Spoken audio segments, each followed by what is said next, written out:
Hey guys, back again, week 6 of your mobility. Hope you guys have been enjoying it. Again, we have our 3 movements a week. Hope you guys have been adding on to them as we go. You had your first 4 for the first month, and this will be the second week of the second month. So, like we're always starting with that lower body with the ankles and the hips, we have a half saddle contraction. So, we'll get into the saddle position, which is just the seated position that you see me sit in a lot. This time we are in a half saddle, so one foot is back, one foot is extended, making sure with our back leg, we're on top of the foot, we're not on the inside. The inside is more of a frog position, hitting the inner hip. This is more of that ankle and knee position. If you need to get to that position, of course, get there, but this is what we're shooting for. So half saddle, we will recline back as far as we can. Maybe the elbows come down, maybe we get to lay all the way down like Layla does here. So when we get here, whatever position that is, whether that's the hands, or whether that's the elbows, or whether that's all the way down to the back, we will hold, we will contract the bent leg glute. So we will squeeze and contract, and then we will relax. We'll do that for 5 to 10 seconds. We will do that 5 to 10 times, kind of whatever feels good, but making sure we squeeze the glute, we feel the hip flexor contract as we do that, and then you're relaxed. We're trying to drop everything down to the ground as we are relaxed. We'll do one more. You can't quite see her doing it, but I know she's squeezing the glute, contracting that hip flexor, and then she will relax after a 5-second hold. So we'll come up. We'll show you a quick one from the other side just to see what it looks like. Start seated, bring the back foot back behind you, making sure that foot stays tucked so you're leaning back as far as we can. Making sure the knee stays down, that's very important, so don't go so far back that we get the knee up. We will squeeze the glute, and then we will relax. We're just gonna show you one, so we'll sit up. Awesome, so that is a half saddle contraction, contracting that glute, and then relaxing. The second one we'll show you is a kneeling, so it's not the saddle position, but a kneeling, so we'll come all the way up off this position.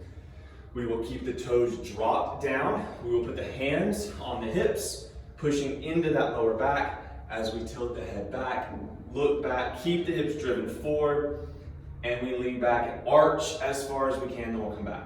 So a kneeling back bend. This is not a reverse Nordic where we would lower down, stretching out the hips. We are trying to arch the back as much as possible. So again, in this high kneeling position, hands go in the back, we push the hips forward as we make sure we get that neck extended and then get that back into as much extension as possible. We'll come back forward.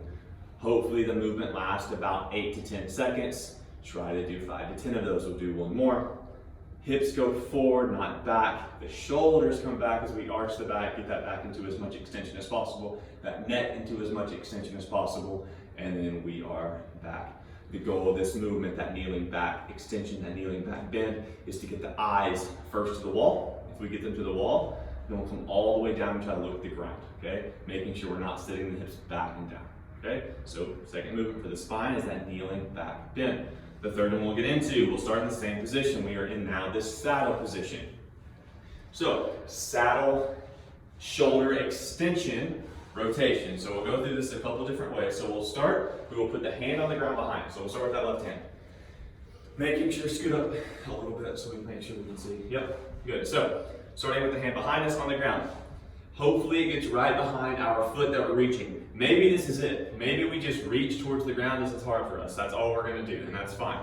Palm is down, fingers are spread, fingers are facing backwards. This is going to be difficult for a lot of you, okay? Maybe this is what you do. If you can do this, move to the next move. Hips go up. This gets us into hip extension, also some shoulder extension, more here.